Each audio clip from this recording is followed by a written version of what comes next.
आज की पहली और बड़ी खबर की बात करें तो सीएम हेमंत सोरेन ने कहा, अदालतों के लंबित मामलों के निष्पादन में अलर्ट मोड में करें काम। मुख्यमंत्री हेमंत सोरेन ने कहा है कि अदालतों के लंबित मामलों के निष्पादन में सरकारी अधिवक्ताओं तथा थानों द्वारा अलर्ट मोड में काम करने की जरूरत है। कहा कि अदालतों में लंबित मामलों की संख्या लगातार बढ़ रही है। इसकी वजह इन मामलों से संबंधित अधिकारियों द्वारा कहीं न कहीं लापरवाही बरता जाना है। उन्होंने कहा कि केसों के अनुसंधान में तेजी लाने की जरूरत है ताकि अदालतों में इसका निष्पादन समय पर हो सके। मुख्यमंत्री ने मंगलवार को जेप आईटी द्वारा सभी जिला न्यायालयों के लिए तैयार किए गए विधि पोर्टल के संबंध में प्रेजेंटेशन के क्रम में ये बातें कही। कहा कि अनुसंधान और चार्जशीट दायर होने में लंबित से अदालतों में फैसले मिलने में अनावश्यक देरी होती है। अगली बड़ी खबर की बात करें तो झारखंड के युवाओं के लिए गोल्डन चांस, भारी संख्या में होगी शिक्षकों की नियुक्ति। मुख्यमंत्री हेमंत सोरेन ने स्कूली शिक्षा एवं साक्षरता विभाग के उच्च स्तरीय बैठक में शिक्षक नियुक्ति, मॉडल स्कूलों के संचालन और सरकारी विद्यालयों में आईसीटी कार्यक्रमों की समीक्षा की। इस मौके पर सीएम ने क्वालिटी एजुकेशन और शिक्षक नियुक्ति प्रक्रिया में तेजी लाने का निर्देश दिया।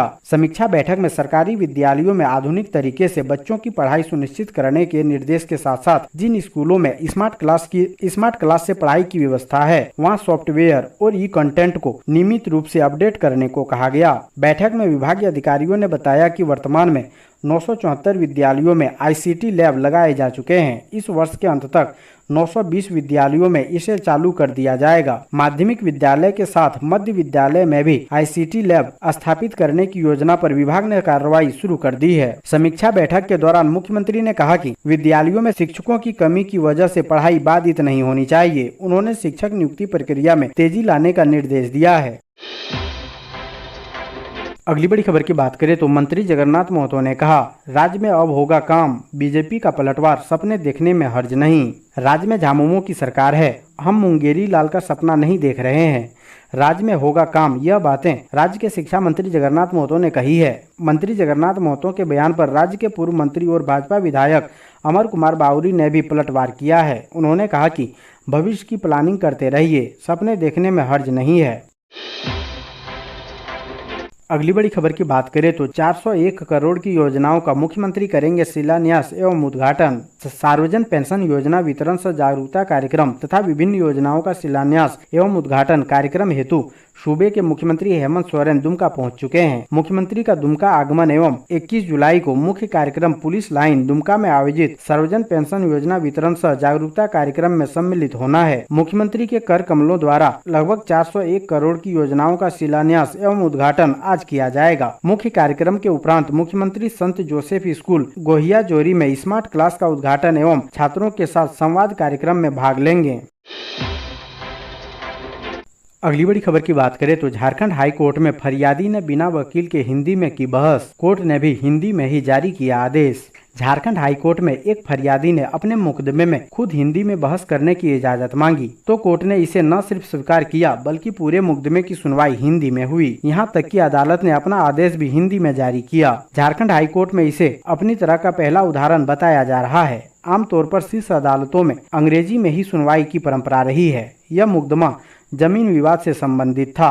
जस्टिस केपी देव की अदालत में इसकी सुनवाई हुई। विगत 6 जुलाई को मामले की सुनवाई की पहली तारीख मुकर्रर हुई तो याचिका दायर करने वाले नारायण गिरी ने जस्टिस से आग्रह किया कि वे अपनी ओर से कोई वकील रखने के बजाय अपना पक्ष खुद रखना चाहते हैं। उन्होंने कहा कि वह हिंदी में बहस करना चाहते हैं। जस्टिस देव ने इसकी इजाजत दे दी। याचिकाकर्ता ने पूरी बात हिंदी में ही रखी। हालांकि याचिकाकर्ता अदालत में मुकदमा हार गया। अदालत ने दोनों पक्षों को सुनने के बाद अपना आदेश भी हिंदी में जारी किया। जिस जमीन पर याचिकाकर्ता नारायण देव ने अपना दावा जताया था उसे अदालत ने खारिज कर दिया। अगली बड़ी खबर की बात करें तो मुख्यमंत्री हेमंत सोरेन ने लिए 3 बड़े फैसले, युवाओं की बल्ले बल्ले, अफसर पर चलेगा मुकदमा। मुख्यमंत्री हेमंत सोरेन ने धुमकुड़िया भवन निर्माण के लिए आवंटन के बदले रिश्वत लेने के मामले में गत वर्ष 5 अगस्त 2021 को गिरफ्तार पलामू के तत्कालीन जिला कल्याण पदाधिकारी सुभाष कुमार व जिला कल्याण कार्यालय पलामू के सहायक मनोज कुमार के विरुद्ध मुकदमा चलाने के प्रस्ताव को स्वीकृति दे दी है। दोनों ही आरोपियों को भ्रष्टाचार निरोधक ब्यूरो पलामू की टीम ने रंगे हाथ गिरफ्तार किया था। अब इन पर भ्रष्टाचार निरोधक अधिनियम के तहत अभियोजन चलेगा। राज्य सरकार ने भ्रष्टाचार पर जीरो टॉलरेंस के तहत यह स्वीकृति दी है। उधर मुख्यमंत्री हेमंत सोरेन ने वित्त वर्ष 2022-23 में नीलांबर पीताम्बर विश्वविद्यालय पलामू में महिला महाविद्यालय गढ़वा के निर्माण के लिए 13.78 करोड़ रुपए की प्रशासनिक स्वीकृति दी है। इसके साथ गढ़वा में महिला महाविद्यालय का मार्ग प्रशस्त हो गया है। युवतियों को उच्च शिक्षा प्रदान करने हेतु महाविद्यालयों की स्थापना की जा रही है। वहीं मुख्यमंत्री हेमंत सोरेन ने शिक्षा विभाग को शिक्षकों की नियुक्ति प्रक्रिया में तेजी लाने के निर्देश दिए हैं। अगली बड़ी खबर की बात करें तो गिरिडीह सेंट्रल जेल के जेलर पर अपराधियों ने की फायरिंग, बाल बाल बचे। झारखंड में गिरिडीह के मोहनपुर सेंट्रल जेल के जेलर प्रमोद कुमार पर बुधवार को अज्ञात अपराधियों ने फायरिंग की। हमले में जेलर बाल बाल बच गए। उनकी गाड़ी पर 3 गोलियां लगी है। बताया गया है कि जेलर सुमो XUV पर सवार होकर विभागीय कामकाज के सिलसिले में गिरिडीह कोर्ट जा रहे थे। इसी दौरान डांडी पुल के समीप एक बाइक पर सवार 2 अपराधियों ने उन्हें लक्ष्य कर एक के बाद एक 3 फायरिंग की। उन्होंने सिर झुकाकर खुद को बचाने की कोशिश की। फायरिंग के बाद अपराधी बाइक से फरार हो गए।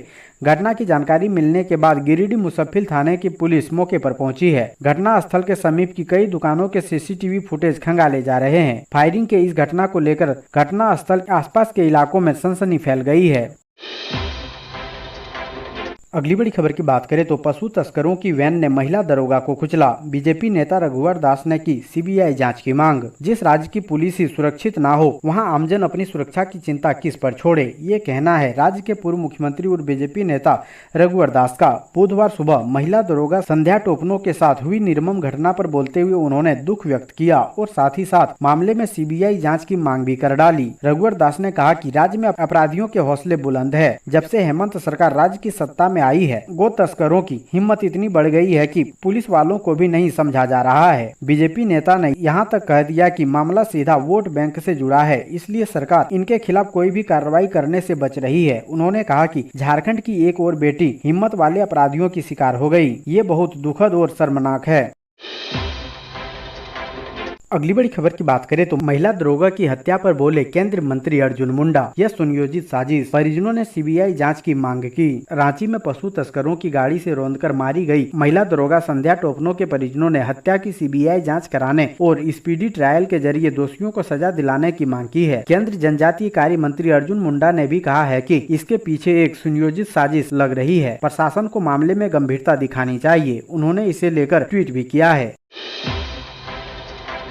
अगली बड़ी खबर की बात करें तो ईडी का दावा। झारखंड की IAS अधिकारी सिंघल को कनिष्ठ कर्मियों ने मनरेगा कोष से कमीशन का भुगतान किया। परिवर्तन निदेशालय ने बुधवार को एक बयान में दावा किया है कि झारखंड की निलंबित IAS अधिकारी पूजा सिंघल को खूंटी जिले के महात्मा गांधी राष्ट्रीय ग्रामीण रोजगार गारंटी अधिनियम यानी मनरेगा कोष से अधीनस्थ कर्मचारियों द्वारा कमीशन का भुगतान किया गया। ईडी ने साथ ही कहा कि उक्त कमीशन का उपयोग सिंघल और उनके पति ने विभिन्न संपत्तियों के अधिग्रहण के लिए किया। संघीय जांच एजेंसी ने यह आरोप झारखंड के पूर्व खनन सचिव के खिलाफ 5 जुलाई को रांची में विशेष धन शोधन रोकथाम अधिनियम अदालत के समक्ष उनके और 5 अन्य के खिलाफ दायर आरोप पत्र में लगाए हैं। अदालत ने अभियोजन पक्ष की शिकायत पर मंगलवार को संज्ञान लिया। अगली बड़ी खबर की बात करें तो धनबाद में मूक बधिर छात्र के साथ बर्बरता, स्कूल में गर्म रॉड से जलाया गया। धनबाद के कोयलांचल में जीवन ज्योति स्कूल में एक मूक बधिर छात्र से बेरहमी से पिटाई का मामला सामने आया है। मामले की जानकारी मिलने के बाद से क्षेत्र में हड़कंप मच गया। वहीं पीड़ित छात्र के परिजनों ने मामले को लेकर धनबाद उपायुक्त संदीप सिंह से मुलाकात की। संबंधित स्कूल पर कार्रवाई की मांग की। परिजनों की शिकायत के बाद उपायुक्त ने जाँच के आदेश दिए हैं। साथ ही समाज कल्याण विभाग CWC ने मामले की जांच के लिए टीम का गठन भी कर दिया है। जानकारी के मुताबिक झरिया थाना क्षेत्र के बस्ता कोला जीवन ज्योति स्कूल में मूक बधिर छात्र की बेरहमी से पिटाई की गई। पीड़ित छात्र की पहचान पवन के तौर पर हुई है। बताया जा रहा है कि स्कूल प्रबंधन द्वारा छात्र को लाठी डंडों से पीटा गया, गर्म रॉड से उसे जलाया भी गया। छात्र के पूरे शरीर पर चोट के निशान दिखाई दे रहे हैं। जब पीड़ित छात्र ने मामले की जानकारी परिजनों को दी तो परिजन पीड़ित बच्चे के साथ मंगलवार को धनबाद उपायुक्त संदीप सिंह के पास पहुंचे। उनसे मुलाकात कर संबंधित स्कूल पर सख्त कार्रवाई करने की मांग की है, जिसके बाद उपायुक्त ने मामले की उचित कार्रवाई का आश्वासन दिया। अगली बड़ी खबर की बात करें तो अल्ट्रासाउंड के दौरान 2 लड़कियों के साथ सिविल सर्जन ने किया अश्लील हरकत, महिला थाने में दर्ज हुआ केस। हमारे समाज में डॉक्टर को भगवान का दर्जा दिया गया है। डॉक्टर न सिर्फ लोगों का इलाज करते हैं बल्कि गंभीर परिस्थितियों में वे लोगों की जान भी बचाते हैं। समाज में इनका महत्वपूर्ण योगदान होता है, लेकिन कुछ लोग ऐसा काम करते हैं जिससे समाज में उनकी काफी बदनामी होती है। हम बात कर रहे हैं एक ऐसे डॉक्टर की जिन पर 2 लड़कियों ने अश्लील हरकत करने का आरोप लगाया है। डॉक्टर के खिलाफ दोनों पीड़िता ने महिला थाने में शिकायत दर्ज कराई है। मामला झारखंड के लातेहार जिले का है और वहां के सिविल सर्जन डॉक्टर हरेन चंद्र महतो से जुड़ा हुआ है। 2 लड़कियों ने उन पर गंभीर आरोप लगाया है। लड़कियों का कहना है कि अल्ट्रासाउंड बहाने मुख्य चिकित्सा पदाधिकारी डॉक्टर हरेन चंद्र महतो ने अश्लील हरकत किया। इस मामले में दोनों लड़कियों ने महिला थाने में शिकायत दर्ज कराई है। सिविल सर्जन के खिलाफ दोनों लड़कियों ने अलग अलग शिकायत दर्ज कराई है। अगली बड़ी खबर की बात करें तो एनटीपीसी खनन मामले में पूर्व मंत्री योगेंद्र साव व निर्मला देवी बरी, जांच अधिकारी ने दर्ज नहीं कराई गवाही। रांची के अपर न्यायायुक्त विशाल श्रीवास्तव की अदालत ने पूर्व मंत्री योगेंद्र साव और उनकी पत्नी पूर्व विधायक निर्मला देवी समेत 4 आरोपियों को पर्याप्त साक्ष्य के अभाव में बरी कर दिया है। सुनवाई के दौरान योगेंद्र साव व निर्मला देवी को जेल से वीडियो कॉन्फ्रेंसिंग के माध्यम से कोर्ट में पेश किया गया। इसके अलावा इस मामले में 2 आरोपित अमरेंद्र कुमार शाह उर्फ छोटू उर्फ प्रदीप एवं विश्वेश्वर नाथ चौबे व्यक्तिगत रूप से अदालत में पेश हुए। कोर्ट ने अपने फैसले में कहा कि मामले से जुड़े जांच पदाधिकारी गवाही देने के लिए कोर्ट में हाजिर नहीं हुए। वहीं आरोपितों ने जिस हथियार से घटना को अंजाम दिया था उस हथियार की जब्ती सूची तैयार की गई थी। इसके बावजूद जब्ती सूची के कागजात को अदालत में साबित नहीं किया जा सका। हालांकि मामले की सुनवाई के दौरान कोर्ट में 9 गवाहों का बयान दर्ज कराया गया, लेकिन कोर्ट में गवाही देते समय सभी गवाहों ने घटना को देखे जाने की बात से इनकार कर दिया, जिसका फायदा आरोपितों को मिला। अगली बड़ी खबर की बात करें तो भ्रष्टाचार के खिलाफ जीरो टॉलरेंस, जिला कल्याण पदाधिकारी के खिलाफ अभियोजन की सीएम ने दी स्वीकृति। पलामू के जिला कल्याण पदाधिकारी सुभाष कुमार और जिला कल्याण कार्यालय के सहायक मनोज कुमार के खिलाफ भ्रष्टाचार निरोधक अधिनियम 1988 की धारा 7A के तहत अभियोजन की स्वीकृति दे दी गई है। दोनों को भ्रष्टाचार निरोधक ब्यूरो पलामू थाना कांड संख्या 10/2021 दिनांक 5/8/2021 के तहत प्राथमिकी अभियुक्त बनाया गया था। मुख्यमंत्री हेमंत सोरेन ने अनुसूचित जनजाति, अनुसूचित जाति, अल्पसंख्यक एवं पिछड़ा वर्ग विभाग से जुड़े इस मामले की अभियोजन के लिए स्वीकृति दे दी है। मुख्यमंत्री की तरफ से स्पष्ट रूप से कहा गया है कि भ्रष्टाचार को बर्दाश्त नहीं किया जाएगा। दरअसल धूमकुड़िया भवन निर्माण के विरुद्ध आवंटन देने के लिए सरकारी पद का दुरुपयोग करते हुए उमा शंकर बेगा से 20,000 रुपए रिश्वत की मांग की गई थी। उमा शंकर बेगा रिश्वत देना नहीं चाहते थे। इस बात की सूचना उन्होंने पुलिस अधीक्षक भ्रष्टाचार निरोधक ब्यूरो पलामू को दी थी। इसके सत्यापन के लिए पुलिस निरीक्षक नागेंद्र कुमार मंडल को प्राधिकृत किया गया था। सत्यापन के क्रम में आरोप को सही पाए जाने के बाद प्राथमिक अभियुक्त को रिश्वत की राशि के साथ रंगे हाथ गिरफ्तार किया गया था।